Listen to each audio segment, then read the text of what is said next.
My name is Kirsten Burrows, and I'm the Senior Analyst at the Yukon Government's Climate Change Secretariat. My job involves working with local, regional, Yukon-wide, national, and international climate change experts to help coordinate Yukon government policy development in our efforts to meet our obligations under the Climate Change Action Plan and contribute to the reduction of Yukon greenhouse gas emissions. This brief video will provide you with an overview of recent decisions at the federal level with regard to climate change, the signing of the Vancouver Declaration, and the development of the Pan-Canadian Framework on Clean Growth and Climate Change. I will also outline how Yukon has been addressing climate change both before and after the Vancouver Declaration. Two terms that you will hear a lot of when we talk about climate change initiatives are adaptation and mitigation. Mitigation refers to measures that seek to avoid, reduce, or delay climate change by reducing our greenhouse gas or GHG emissions. Adaptation refers to actions that can prevent or reduce the negative impacts of climate change and/or build on the positive impacts. It's important that we look at both pathways to effectively deal with climate change. Adaptation is important to ensure that we are prepared for current and future changes to our climate, and mitigation is important to limit how much the climate changes in the first place. The less emphasis placed on mitigation, the more adaptation efforts will be required. Just after the signing of the 2015 United Nations Paris Agreement, Canada's premiers and Prime Minister Justin Trudeau signed the Vancouver Declaration in March 2016. This declaration created the basis for climate change cooperation amongst the federal, provincial, and territorial governments. The Vancouver Declaration means all parties agree to develop a national climate change plan that will help Canada transition to a low-carbon economy while also recognizing the varying challenges of different provinces and territories. The Declaration was the first step in the development of the Pan-Canadian Framework on Clean Growth and Climate Change, and focused primarily on clean economic growth to create jobs, deliver mitigation actions, increase action on adaptation and climate resilience, and enhance cooperation among Canadian leaders and Indigenous peoples. 4 working groups were established as part of the Declaration, 1 focusing on mitigation, 1 on adaptation, 1 on clean growth, innovation, and jobs, and 1 on carbon pricing. The working groups worked throughout the summer of 2016 to deliver policy options to be included in the final Pan-Canadian Framework, which was signed in December 2016 by all but 2 jurisdictions. Locally, Yukon's 2 biggest sources of emissions are transportation, which accounts for over half of Yukon's emissions, followed closely by heating buildings. This data helps to direct Yukon government's mitigation efforts. Mitigation efforts in the territory can take many shapes and forms, but Yukon government continues to address both government operations and those within our communities through government programs and dedicated funding. With an understanding of where the majority of our emissions are generated, reducing emissions from government operations has focused largely on transportation and heating. Efforts to reduce emissions in government transportation include increased capital spending and procurement procedures that value fuel efficiency. For example, replacing old and inefficient vehicles from the government's Fleet Vehicle Agency with more efficient models.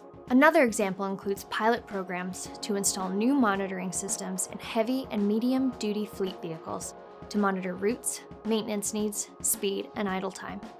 In other jurisdictions, similar programs and data collection have led to reduced fuel use and GHG emissions reductions. Energy use in buildings is being targeted with retrofit programs in both government administrative buildings and in schools.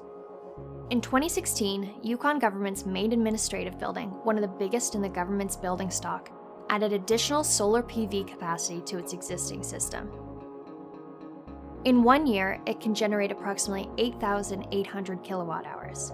Major renovations to the building, including new insulation, will help save approximately $200,000 a year in energy costs and reduce GHG emissions by approximately 425 tons per year. The introduction of the Biomass energy strategy also seeks to shift energy use from fossil fuels to increase use of biomass, wood in particular. This is a low-carbon source for building heating. Examples of programs and policies aimed at helping Yukon residents reduce their own emissions include YukonRideshare.com. This online platform aims to help Yukon residents reduce their transportation emissions through an easy-to-use, free online platform that matches people in the same neighborhood with similar commutes to encourage carpooling. The Good Energy program, led by Energy Mines and Resources, offers numerous rebates and incentives for residential and commercial building owners to improve the energy efficiency of their buildings, appliances, and lighting. Another demand-side management program was launched in partnership between Yukon Energy and ATCO Electric. This initiative, called In Charge, was introduced in 2014. It consists of 3 programs: the LED and Automotive Heater Timer Rebate Program, the Low-Cost Energy Efficient Products Program, and an Engagement, Education, and Communication Program. All 3 programs pertain to the residential sector and have been well received by the public, with high uptake of the LED rebate and positive feedback regarding the Low-Cost Energy Saving Product Program. Policies such as the Independent Power Production Policy, or the IPP, and the Microgeneration Policy allow greater integration and use of renewable energy in the territory. These policies create incentives for installing renewable energy technologies because of the ability to sell surplus power back to the grid. The IPP is intended for independent, non-utility electricity producers to sell electricity produced through renewable energy technologies like wind, microhydro, biomass, and solar electric or photovoltaic systems to Yukon's 2 public utilities. These policies have, in part, helped drive the increase of community-led mitigation efforts, which have taken off in recent years. For example, the Kluane First Nation has been working on integrating more renewable energy into its remote and diesel-dependent community, including 50 kilowatts of solar PV, the maximum allowance for individual microgenerators. The First Nation is also working on introducing a wind farm with 3 turbines as part of the IPP policy, which will supply electricity to the communities of Burwash Landing and Destruction Bay via the existing diesel microgrid.